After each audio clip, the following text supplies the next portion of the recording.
اعوذ باللہ من الشیطان الرجیم۔ شیطان مردود سے میں اللہ کے پناہ مانگتا ہوں۔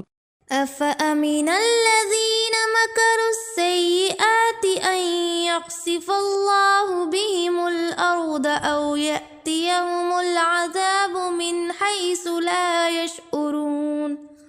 پھر کیا یہ لوگ جو بری تدبیریں کر رہے ہیں اس بات سے بے خوف ہو گئے ہیں کہ اللہ ان کو زمین میں دھسا دے یا ان پر وہاں سے عذاب آ جائے جہاں سے انہیں گمان بھی نہ ہو، او یأخذہم فی تقلبہم فما ہم بمعجزین۔ یا ان کو چلتے پھرتے پکڑ لے، وہ ایسا کرنے پر آ جائے تو یہ اس کو عاجز نہیں کر سکتے۔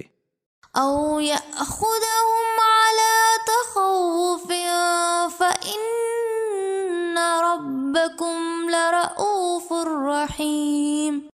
یا ان کو ایسی حالت میں پکڑ لے کہ یہ خود بھی اس کا اندیشہ محسوس کر رہے ہوں، وہ انہیں مہلت دے رہا ہے اس لیے کہ تمہارا پروردگار بڑا ہی نرم خو ہے، اس کی شفقت ابدی ہے۔